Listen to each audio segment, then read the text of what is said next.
Eu creio no poder das mãos que se levantam, nos joelhos que se dobram. Eu creio no poder da oração. O poder da oração, eu creio que é algo real e incomparável. Lá em Provérbios 8, 17, nos diz: eu amo os que me amam, e os que me procuram me acham. Jeremias 29, do 12 ao 3, nos diz: então me invocareis, passareis a orar a mim, e eu vos ouvirei. Buscar-me-eis e me achareis, quando me buscarem de todo o vosso coração. Deus está dizendo aqui, quando a gente busca Ele de todo o nosso coração, Ele escuta as nossas orações. A oração, ela tem um poder imensurável diante de Deus, que é a forma que a gente se comunica com o nosso Deus. Então Ele quer que a gente faça isso de todo o coração, dos lábios para fora. Em Tiago 4:8 nos diz: chegai-vos a Deus, e Ele se chegará a vós outros. Purificai as mãos pecadoras, e vós que sois de ânimo dobre, limpai o coração. Deus, Ele quer que nós nos colocamos diante dEle de coração limpo. Não adianta eu dobrar meus joelhos, mas ir com o coração cheio de rancor, cheio de mágoa, cheio de ressentimentos. Não, Deus, Ele quer que a gente chegue a Ele de coração limpo. Esquecer tudo que está nos afligindo e se entregar totalmente para Ele, de coração limpo, que Ele vai receber a nossa oração. O poder de Deus é real e o crer é individual. E o crer é ter fé e acreditar nas coisas que não se vê. A minha fé é individual, ela é diferente da fé do meu irmão. O meu crer em Deus também é individual. Então cada um tem sua forma de se chegar a Deus. Cada um tem a fé de Deus, porque Deus distribuiu a fé para cada um de nós. Então que a gente use essa fé diante de Deus para pedir aquilo que a gente tanto almeja. Segundo Crônicas 7, de 14 a 15. Se o meu povo, que se chama pelo meu nome, se humilhar e orar, e me buscar, e se converter dos maus caminhos, então eu ouvirei dos céus, e perdoarei os seus pecados, e sararei a sua terra.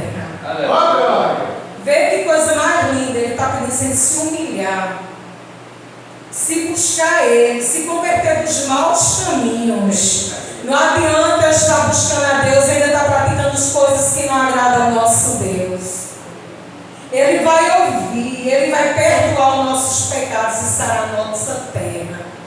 Que terra é essa? É a nossa família, é a nossa casa, é a nossa igreja, é o templo dele. Não é? Então Ele diz: buscai a mim de coração limpo. O 15 diz: estarão abertos os meus olhos e atentos os meus ouvidos à oração que se fizer neste lugar. Então Deus, Ele não está despercebido das orações que é feito aqui na casa dele, na nossa casa. Quando a gente levanta um clamor, quando a gente levanta uma petição a Deus, uma intercessão, Ele não está de olhos fechados, mas Ele está atento para que tudo que a gente esteja pedindo a Ele de coração limpo se realize, mediante também a vontade dEle no tempo dEle. Aqui foi quando o Senhor apareceu a Salomão e disse que ouviu a oração de Salomão. Mas Deus tinha uma exigência para Salomão, que ele tinha que andar diante dele, como andou o pai dele, Davi, com retidão diante do nosso Deus. Então, do jeito que Deus exigiu aquilo ali para Salomão, Ele exige para nossas vidas, porque Ele não mudou, Ele ainda é o mesmo Deus. Ele ainda quer toda a reverência para Ele, todo o poder é dEle, toda a majestade é dEle. Então que a gente possa andar em Deus. A oração faz com que nós nos tornamos íntimos de Deus, e Ele nos responde. Só temos que andar nos caminhos dEle.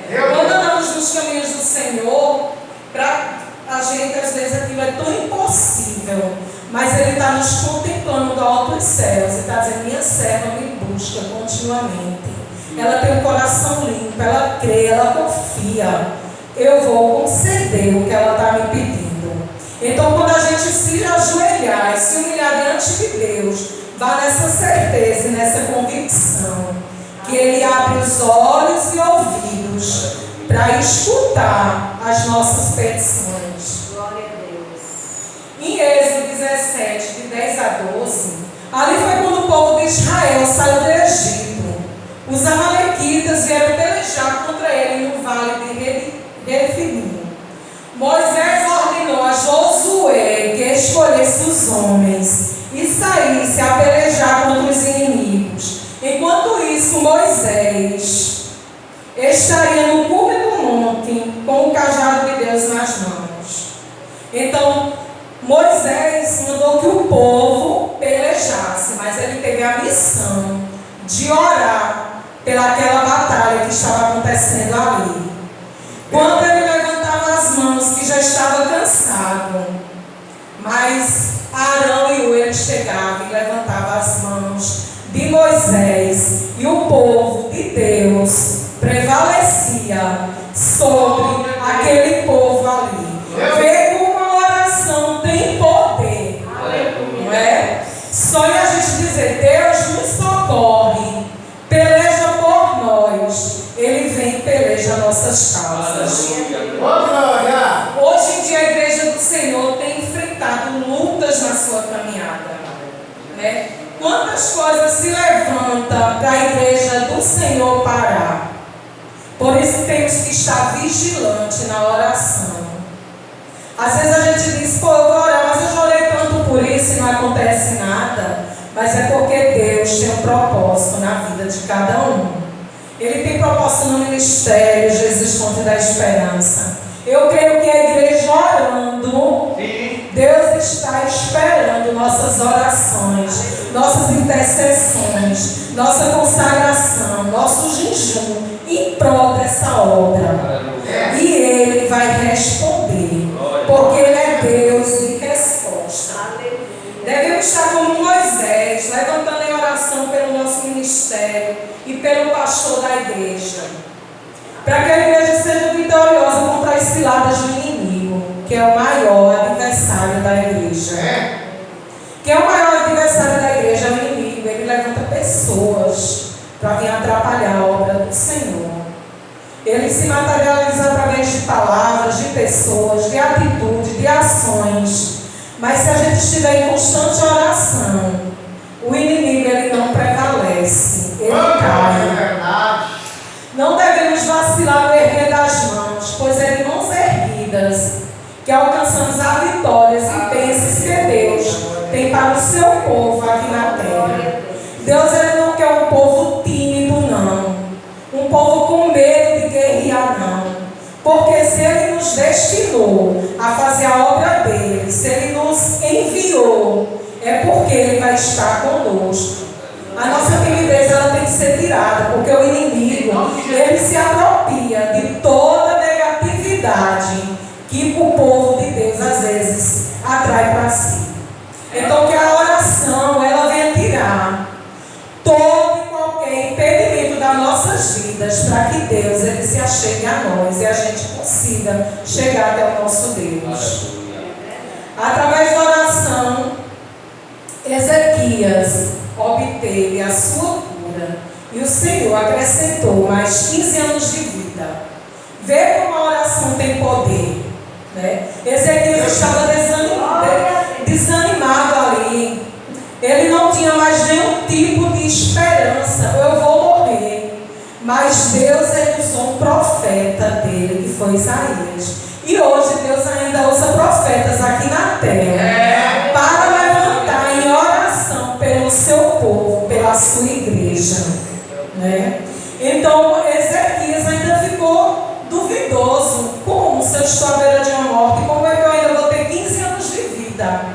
E ele fez prova de Deus. E Deus respondeu através de Isaías. Então que a gente não seja um Ezequias duvidoso, não. Quando a gente Deus, que Ele usa alguém que a gente veja que é ungido pelo poder de Deus, que a gente confie na palavra do Senhor, né? Porque Deus ainda usa profeta na terra, só temos que estar atento para saber se a profecia vem do nosso Deus mesmo. Às vezes é necessário sim se fazer prova de Deus, né? Porque às vezes se levanta tantos falsos profetas que a gente fica na dúvida se realmente aquilo ali está vindo do Senhor. Mas a nossa maior certeza é a palavra dele.